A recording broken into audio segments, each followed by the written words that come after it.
야고보서 2장 1절에서 13절까지의 말씀. 내 형제들아, 영광의 주 곧 우리 주 예수 그리스도에 대한 믿음을 너희가 가졌으니 사람을 차별하여 대하지 말라. 만일 너희 회당에 금 가락지를 끼고 아름다운 옷을 입은 사람이 들어오고 또 남루한 옷을 입은 가난한 사람이 들어올 때에 너희가 아름다운 옷을 입은 자를 눈여겨보고 말하되 여기 좋은 자리에 앉으소서 하고 또 가난한 자에게 말하되 너는 거기 서 있든지 내 발등상 아래에 앉으라 하면 너희끼리 서로 차별하며 악한 생각으로 판단하는 자가 되는 것이 아니냐. 내 사랑하는 형제들아, 들을지어다. 하나님이 세상에서 가난한 자를 택하사 믿음에 부요하게 하시고 또 자기를 사랑하는 자들에게 약속하신 나라를 상속으로 받게 하지 아니하셨느냐. 너희는 도리어 가난한 자를 업신여겼도다. 부자는 너희를 억압하며 법정으로 끌고 가지 아니하느냐. 그들은 너희에게 대하여 일컫는 바 그 아름다운 이름을 비방하지 아니하느냐. 너희가 만일 성경에 기록된 대로 네 이웃 사랑하기를 네 몸과 같이 하라 하신 최고의 법을 지키면 잘하는 것이거니와 만일 너희가 사람을 차별하여 대하면 죄를 짓는 것이니 율법이 너희를 범법자로 정죄하리라. 누구든지 온 율법을 지키다가 그 하나를 범하면 모두 범한 자가 되나니 간음하지 말라 하신 이가 또한 살인하지 말라 하셨은즉 네가 비록 간음하지 아니하여도 살인하면 율법을 범한 자가 되느니라. 너희는 자유의 율법대로 심판받을 자처럼 말도 하고 행하기도 하라. 긍휼을 행하지 아니하는 자에게는 긍휼 없는 심판이 있으리라. 긍휼은 심판을 이기고 자랑하느니라. 아멘. 오늘 본문은 1장에서 믿음은 말씀을 듣고 행하는 것이다 라는 대명제 이후에 이어지는 설교로 그 주제는 차별입니다. 1절에서 4절을 통해서 외모로 사람을 차별하지 말라고 명합니다. 여기서 먼저 우리가 생각해 보아야 할 것은 이 야고보서가 쓰여지고 있었던 시대 배경입니다. 약 2000년 전은 오늘날처럼 평등한 사회가 아니었습니다. 혈통이나 가문, 직업, 재산, 권력 등에 따른 신분 또는 계급이 존재하고 있었던 사회였습니다. 그러하기에 신분이 계급을 따라 다른 대접을 받는 것 당연하게 여겨질 때였다는 사실입니다. 이를 모를 리 없었음에도 야고보 사도는 수신자들을 형제라고 부르면서 눈에 보이는 것으로 형제를 차별하는 것은 세상에 속한 것과 같은 악한 생각임을 엄히 경고하고 있습니다.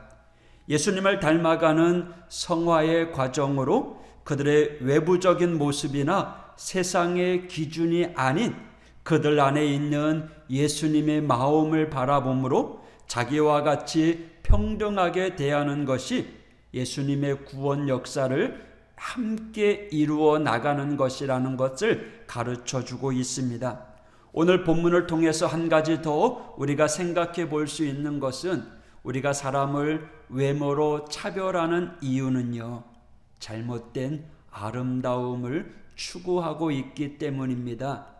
오늘 3절에 너희가 아름다운 옷을 입은 자들이라고 이야기합니다. 이 아름다움은 그 헬라어 어원으로 보면 화려하다라고 하는 의미가 있습니다.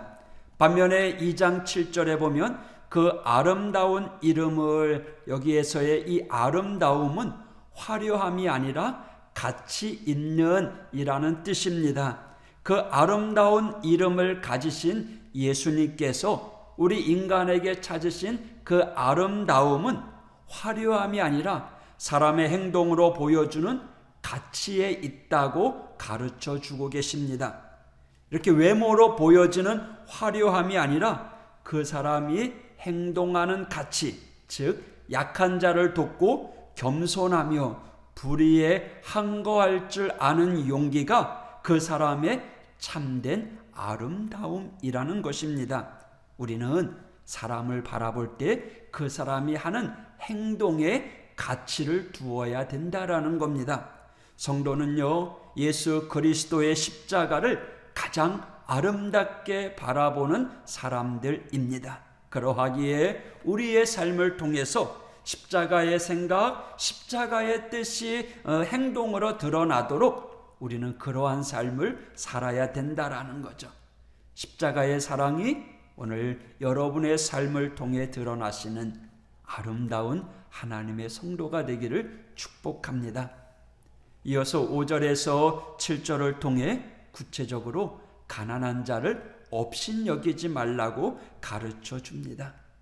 하나님께서는 가난한 자를 택하시고 믿음의 부요와 천국을 상속받게 해주셨는데 왜 너희는 도리어 가난한 자를 업신여기느냐라고 질책하고 있는 거죠.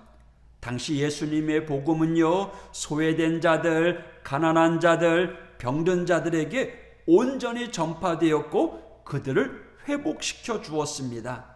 여러분, 우리에게 가장 귀한 것이 무엇입니까? 예수 그리스도입니다. 십자가를 가슴에 품고 있다면 그는 부유한 자임을 우리는 믿어야 합니다.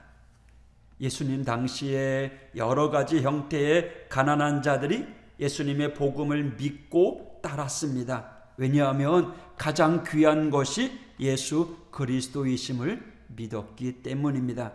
반면에 부자들은 어땠습니까? 여전히 예수님의 복음을 받아들이지 않았습니다. 오히려 예수님 믿는 자들을 핍박하고 괴롭혔던 상황이었습니다.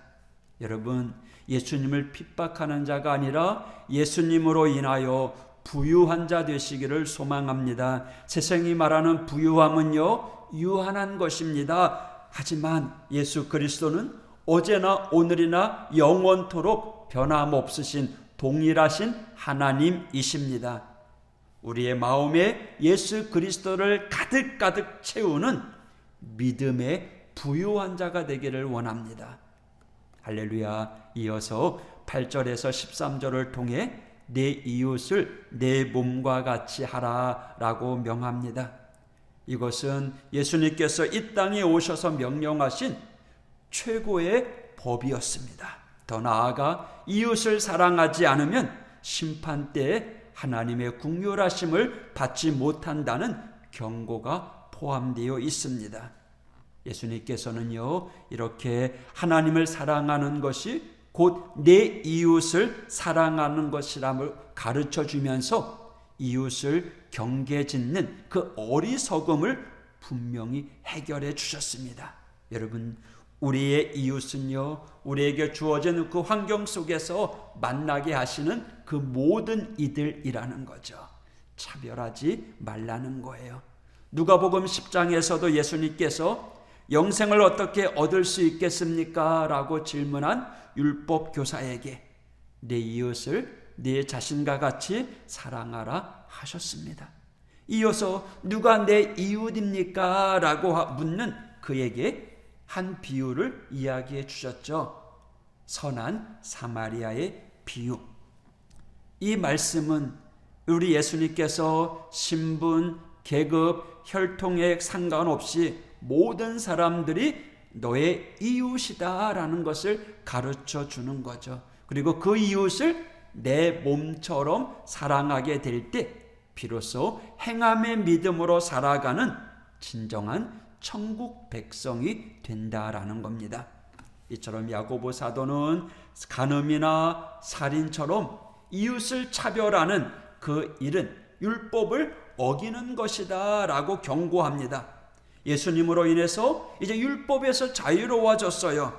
하지만 이제 12절에 있는 것처럼 더 큰 의미의 자유의 법이 우리에게 주어졌습니다. 그렇게 우리는 살아가야 됩니다. 자유의 법은 형식적인 준수를 요구하는 것은 아닙니다. 우리의 마음에서 우러난 형제 사랑, 이웃 사랑의 실천을 요구하는 것입니다. 여러분, 율법에서 벗어나 자유를 누리더라도 방종하지 말고 우리는 성령님의 인도하심 가운데 살아가는 하나님의 성도가 되어야 됩니다. 이러한 믿음의 삶이야말로 우리의 죄에서 자유케 해주시는 하나님의 은혜요 지혜입니다. 마지막 13절 하반절에 보니까 긍휼은 심판을 이기고 자랑하느니라 라고 소개합니다. 여기에 원어적 의미는요, 긍휼은 심판을 넘어서고 영광을 얻는다라는 거예요. 이 자유의 법을 지켜나갈 때 우리는 하나님 앞에서 긍휼함을 얻어서 천국 백성이 될 수 있음을 가르쳐주고 있는 거예요. 오늘 하루도 저와 여러분 하나님 나라의 백성으로서 오늘 말씀 의지하면서 차별하지 않는 신앙을 소유하고 차별하지 않는 삶을 살아가는, 그래서 긍휼의 마음으로 살아가는 우리 믿음의 성도가 되길 원합니다. 남을 나보다 더 낮게 여기는 그 마음, 바로 우리 주님의 마음입니다. 우리를 향한 하나님의 법, 예수님의 마음, 주님께서 보여주신 그 사랑을 통해서 저와 여러분도 오늘 차별하지 아니하고 모두가 다 공평하신 하나님의 은혜 가운데 있게 해달라고, 또 내 이웃을 내 몸과 같이 사랑하며 살아가는 우리 하오교회 우리 모든 성도가 되기를 주님의 이름으로 축복합니다. 할렐루야. 기도하겠습니다. 하나님 아버지 감사합니다. 오늘도 새날을 허락해 주시고 새 하루를 시작합니다. 이 하루도 내게 주어진 모든 사람들, 만나는 사람들에게 주의 사랑을 전하며 긍휼을 베풀며 살아가는 우리 믿음의 성도들 되게 하여 주옵소서. 입으로만 주여 주여 하면서도 말씀대로 살아가지 아니하는 자가 아니라 정말 말씀을 실천하고 삶으로 옮겨서 이 땅 위에 내가 속한 그 공동체 가운데 하나님의 나라를 만들어가는 우리 믿음의 성도들 될 수 있도록 인도하여 주옵소서. 그 과정 속에 우리 하나님 동행하여 주시고 상처받지 않게 하여 주시고 실망하거나 좌절하지 않도록 주님께서 늘 위로하여 주시고 주님의 능력의 장중에 붙잡아 주옵소서. 오늘도 영육간에 강건하게 하여 주옵소서. 예수님 이름으로 간구하며 기도했습니다. 아멘.